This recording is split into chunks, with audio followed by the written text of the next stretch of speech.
और जिस तरह से प्रधानमंत्री नरेंद्र मोदी ने देवेंद्र एक लीडर के तौर पर जो आपने बताया हमारे दर्शकों को स्टेप बाय स्टेप उन्होंने फॉलो किया।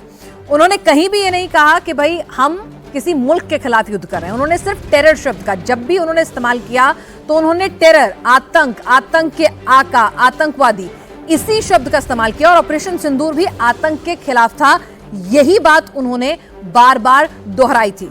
ग्लोबल प्लेटफॉर्म पर भी किस तरह से कंसेंसस एक तरह से कहें अपने लिए बनाया।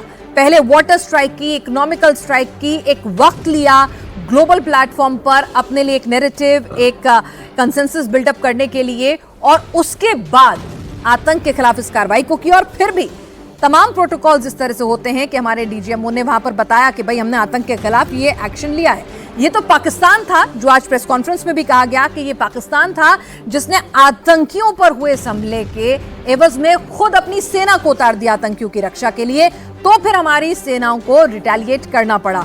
तो एक लीडर के तौर पर कितनी परिपक्वता यहां पर दिखाई, कितनी मैच्योरिटी यहां पर दिखाई और कितना साहस देवेंद्र यहां पर दिखाया। अगर इसको स्टेप बाय स्टेप हम डिकोड करें तो हमारी जनता को समझ में आएगा कि बहुत फटाफट से कोई काम नहीं करना। लोग तो कह रहे थे आज ये कर दो, युद्ध का ऐलान कर दो। जनता बहुत आक्रोशित थी, तो उस तरह से कुछ नहीं करना, पूरा पॉलिटिकल कंसेंसस बनाना, ग्लोबल प्लेटफॉर्म पे नैरेटिव बनाना और फिर इसको एग्जीक्यूट करना।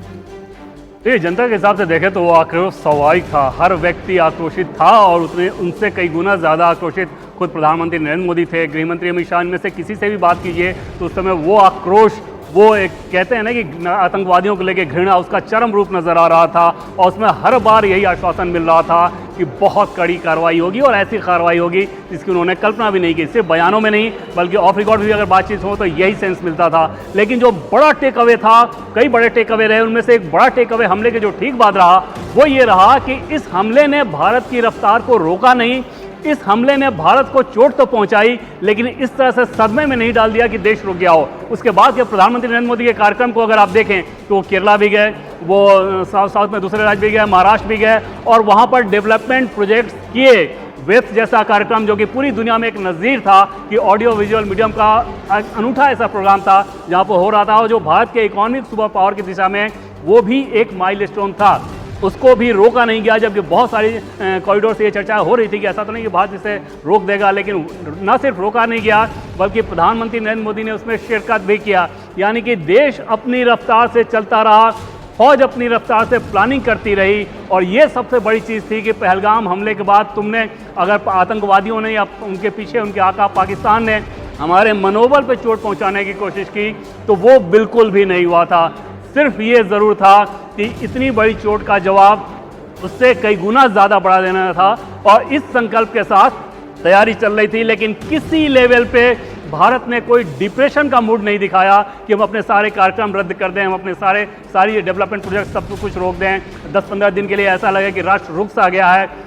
बिल्कुल नहीं रुका था। और ये सबसे बड़ी चीज़ होती है कि एक देश के तौर पे आप अपनी ताकत की नुमाइश करते हो कि अगर किसी ने हमें हिट किया तो उसको हिट करने का हम करारा जवाब दे देंगे, लेकिन बाकी जो प्रोग्राम्स हमारे चलते रहते हैं, हमारे विकास की जो रफ्तार है, हमारी आर्थिक गति की जो रफ्तार है, वो वैसे ही चलते रहेगी। और एक चीज़ और था कि पाकिस्तान के खिलाफ वॉर नहीं करने के पीछे एक बड़ा मकसद यही रहता है। एक तो भारत जिम्मेदार देश है, दूसरी चीज़ कि भारत अपनी आर्थिक रफ्तार को हॉल्ट में नहीं डालना चाहता था। अगर आप युद्ध फुल फ्लेजेड वॉर में जाएंगे और अकारण जाएंगे तो निश्चित तौर पर उसको भी चोट पहुंचती। तो भारत ने अपने युद्ध को एकदम आतंकवाद तक सीमित रखा और यही मसला है भी। पाकिस्तान अगर आतंकवाद का प्रायोजन छोड़ दे तो और दूसरी बाकी सारी चीज़ें टेबल पर बैठ के बात हो सकती हैं, लेकिन आतंकवाद चलता रहेगा, ऐसे ऑपरेशन होते रहेंगे।